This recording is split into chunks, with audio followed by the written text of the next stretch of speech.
जब परमेश्वर बड़ा कार्य करना चाहते हैं तो शैतान बड़ी परीक्षा में डालता है।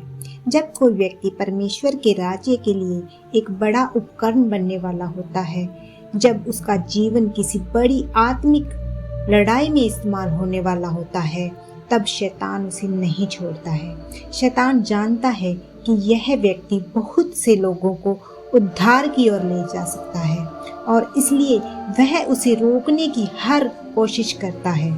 शैतान का यही तरीका है, जहाँ सामर्थ्य है वहाँ संघर्ष है। वह व्यक्ति के बीते हुए पापों, कमजोरियों, विचारों और भावनात्मक घावों को दोबारा जगा देता है।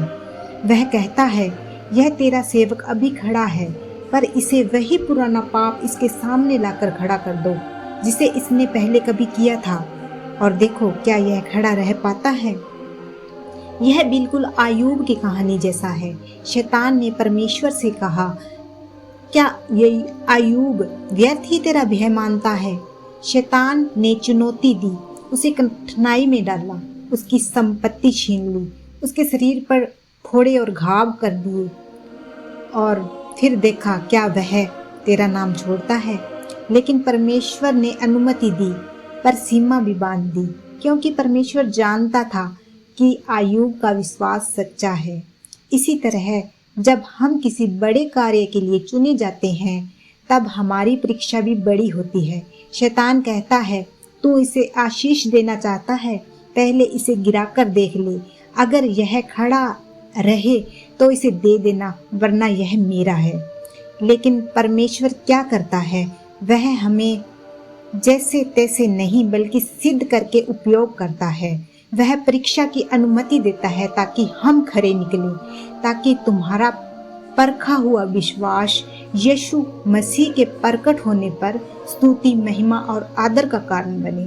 पतरस 1:7 में लिखा गया है, अगर तुम खड़े रहते हो तो शैतान हारता है और परमेश्वर की योजना पूरी होती है। शैतान चाहता है कि हम पुराने पाप में लौट जाएं, लेकिन पवित्र आत्मा हमें नई शक्ति देता है खड़े रहने की।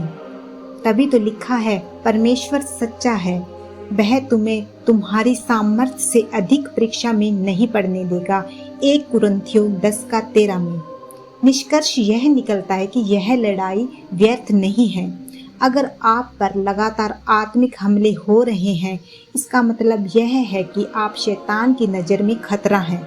परमेश्वर कहता है, जिसने तुझ में अच्छा काम प्रारंभ किया है वह उसे पूरा भी करेगा। फिलिस्तियों 1:6। तो डटे रहिए, गिरने को नहीं, खड़े रहने की प्रार्थना कीजिए। जब आप खड़े रहते हैं तो आप सिर्फ खुद से नहीं बचते, बल्कि दूसरों के लिए भी रास्ता खोलते हैं। क्या आप परीक्षा में हैं? तो नीचे कमेंट में जरूर लिखें कि मैं प्रभु परीक्षा में हूँ, लेकिन मैं तेरे नाम में खड़ा रहूँगा। और अगर यह वचन आपके दिल को छू गया हो तो इस संदेश को दूसरों तक पहुँचाने के लिए इसे शेयर करें।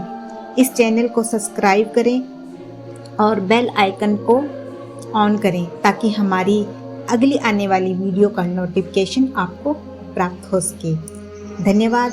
प्रभु में बने रहिए। आमीन।